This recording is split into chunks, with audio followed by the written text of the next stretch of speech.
discovery. So what we're going to cover from this side, right now is we're going to cover what is, which is customer discovery. We will cover best practices for making trade-offs, and also creating prototype. Right. So those are the things I will cover, and then I will hand it over to Ganesh to go deeper into the product strategy framework. So again, customer discovery. It is important to unlock both the articulated and unarticulated needs of the customer, right? Because if you and your competition talk to the same customer and you hear the same thing, you both are going to end up building same product, and it is going to be a Me Too product. If you have a Me Too product, the only thing you can compete on is price. That means price is going to go down. If price goes down, the profits for the entire industry are destroyed. Right? Simple. So the companies that are able to understand the implicit or unarticulated needs, by really engaging the customer deeper, can build very differentiated product. And so that's when they will have pricing advantage and everything else, right? And again, the picture shows you whatever they're telling you may be the tip of the iceberg, but there is something underneath that may be much bigger problem that they are not actually able to articulate, and you have to tease that out as part of your customer discovery process. By the way, we have a course on StartupWind, free course, that's available, which goes through the entire design thinking process a lot more in depth. So feel free to check that out. So there are different techniques you can use. You can basically just observe the users, in their office or in their environment. You can do job shadowing in some situations. You can create discussion group. And last but not the least is you can do deep ethnographic interviews. And that's the one we're going to cover in a lot more depth as we kind of move forward. Okay, so what are the best practices for deep ethnographic interview to make sure you are able to capture both the articulated and unarticulated needs? So one is make sure you choose the right persona, right? Again, make sure who is the user. Also make sure you know who the economic buyer is.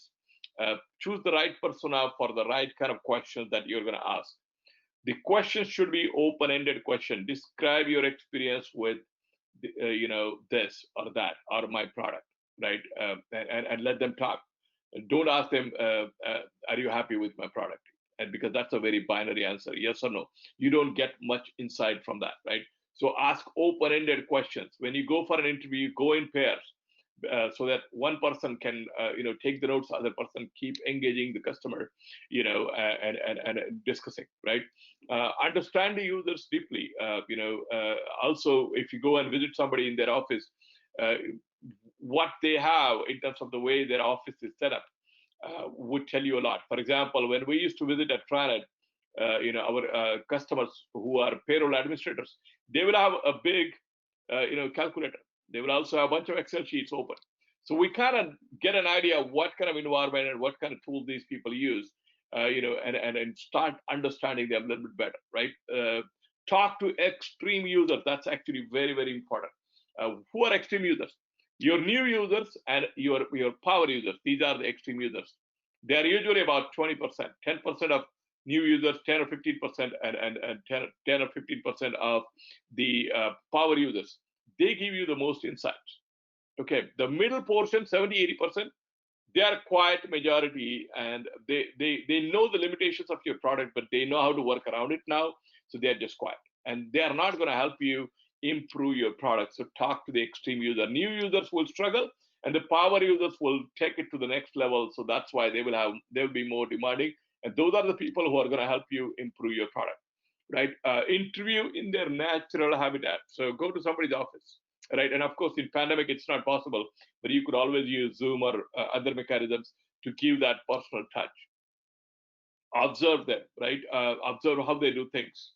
For example, when we asked somebody, how do you set up a payroll? She started opening a bunch of Excel sheets, and we realized she lives and dies in Excel. And so basically observe them. Ask, as I said, ask open-ended questions. Visualization is key.